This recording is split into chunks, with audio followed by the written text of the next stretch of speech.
స్వామిశరణం స్వామియేశనమయ్యప్ప. మనము అందరూ కూడా అంటుంటారు, గురుగారు మేము ప్రతి సోమవారం శివభక్తులము, శివుడికి మేము ఆరాధన చేస్తుంటాం, శివమాలలు వేస్తుంటాము, శివుడికి సంబంధించింది మేము అర్చన చేసుకుంటుంటాం. ప్రతిరోజు కూడా శివార్చన శివభక్తులుగా ఉంటాం. మేము శివలింగాలు ఎన్నో ఉంటే మేము ఏ లింగం పెట్టి పూజ చేయాలని అడుగుతుంటాం. సరే చెప్దాం. ముందుగా స్వామియేశనమయ్యప్ప. ట్రిపుల్ కేరళ రెమెడీస్కి స్వాగతం. ట్రిపుల్ రెమెడీస్లో ఉన్న మా బంధుమిత్రులందరూ కూడా నమస్కారం. స్వామిశరణం. మీ శివుడు తంత్రిని. శివలింగాల గురించి చెప్తున్నప్పుడు కూడా మనము ఏ నక్షత్రానికి పుట్టామో, ఎలాంటి రాశిలో పుట్టామో, ఏ నక్షత్రం ద్వారా పుట్టామో, నవగ్రహాలు శివాధీనం అంటారు అన్నమాట. అందుగురించే మనం ఈ నవగ్రహాలను కూడా 12 రాశులలో 27 నక్షత్రాలు 108 పాదాలతోటే ముడిపడి ఉంటాయి.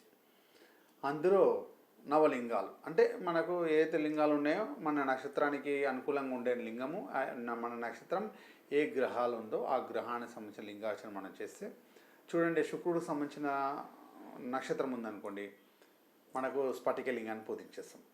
అదే రాహువుకు సంబంధించిన స్వాతి నక్షత్రం, ఆర్ద్ర నక్షత్రం, కొన్ని నక్షత్రాల్లో రాహువుకు సంబంధించిన నక్షత్రాలు ఉన్నాయనుకోండి, పాదరస లింగాన్ని పూజిస్తాం.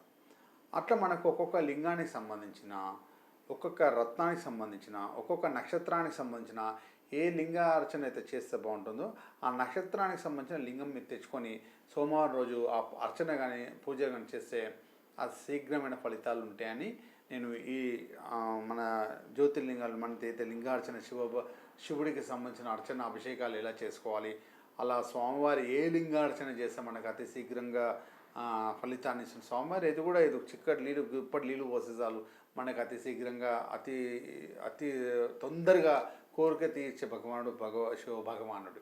అందులో మన స్వామివారికి నిరాకారుడుగా, రూపం లేని లింగానితోటి మనం పూజ చేస్తున్నాం.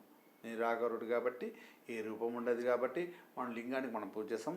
ఏ లింగార్చనకు ఏ నక్షత్రానికి సంబంధించిన లోహం వస్తే, ఏ నక్షత్రానికి సంబంధించిన స్టోన్ వస్తే, ఏ నక్షత్రానికి వచ్చిన ఏ లింగము వస్తుందో ఆ లింగానికి మీరు పూజ చేయండి. అతి శీఘ్రంగా మనకు అన్ని విధాలుగా శుభదాయకంగా ఉంటుంది. దిన్న అభివృద్ధిగా ఎదుగుతూ మనం ముందుకు వెళ్తుంటాం అన్నమాట. స్వామి శరణప్ప.